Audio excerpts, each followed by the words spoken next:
വാർത്തകൾ ആദ്യമേ അറിയാൻ പ്രൈം ന്യൂസ് മലയാളം സബ്സ്ക്രൈബ് ചെയ്യൂ. ാകാത്ത ആൺകുട്ടിയെ വിവിധ സ്ഥലങ്ങളിൽ കൊണ്ടുപോയി ലൈംഗികമായി പീഡിപ്പിച്ച സംഭവത്തിൽ ഇന്നലെ രാവിലെയാണ് കൊല്ലം സ്വദേശിനിയായ യുവതിയെ വള്ളിക്കുന്നം പോലീസ് അറസ്റ്റ് ചെയ്തത്. ഇതിന്റെ കൂടുതൽ വിവരങ്ങളാണ് ഇപ്പോൾ പുറത്തുവരുന്നത്. ചവറ ശങ്കരമംഗലം കുമ്പളത്ത് വീട്ടിൽ ശ്രീകുട്ടിയാണ് പിടിയിലായത്.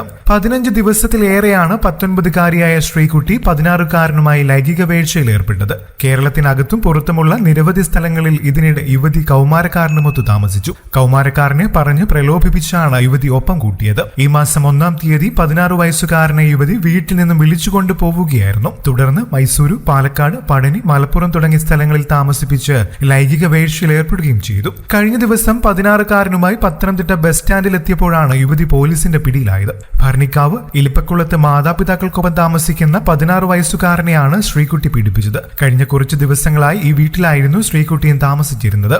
യുവതി മറ്റൊരു യുവാവുമായി പ്രണയത്തിലായിരുന്നു. എന്നാൽ യുവതിയുടെ വീട്ടുകാർക്ക് ഈ ബന്ധത്തോട് താല്പര്യമില്ലായിരുന്നു. കാമുകനുമായി ബന്ധപ്പെടാതിരിക്കാനാണ് വീട്ടുകാർ ശ്രീകുട്ടിയെ 16കാരന്റെ വീട്ടിലേക്ക് താമസം മാറ്റിയത്. എന്നാൽ ഇവിടെ എത്തിയ ശ്രീകുട്ടി 16കാരനുമായി ബന്ധം സ്ഥാപിക്കുകയായിരുന്നു. കുട്ടിയെ വിളിച്ചുകൊണ്ടുപോയി മൈസൂരു, പാലക്കാട്, പഴനി, മലപ്പുറം തുടങ്ങിയ സ്ഥലങ്ങളിൽ താമസിപ്പിച്ച് പീഡിപ്പിച്ചതായി യുവതി മൊഴി നൽകിയെന്ന് Vallikkunnam police inspector T Binukumar പറഞ്ഞു. കുട്ടിയുടെ അമ്മ നൽകിയ പരാതിയുടെ അടിസ്ഥാനത്തിലാണ് കേസെടുത്തത്. തുടർന്ന് അന്വേഷണം നടത്തി വരവെ ഇന്നലെ രാവിലെ പത്തനംതിട്ട ബസ് സ്റ്റാൻഡിൽ നിന്നാണ് ഇരുവരെയും പിടികൂടിയത്. അറസ്റ്റ് രേഖപ്പെടുത്തി കോടതിയിൽ ഹാജരാക്കിയ യുവതിയെ റിമാൻഡ് ചെയ്തു. കൂടുതൽ വാർത്തകൾക്കും വിശേഷങ്ങൾക്കുമായി ഈ ചാനൽ സബ്സ്ക്രൈബ് ചെയ്യാനും മറക്കല്ലേ. നന്ദി.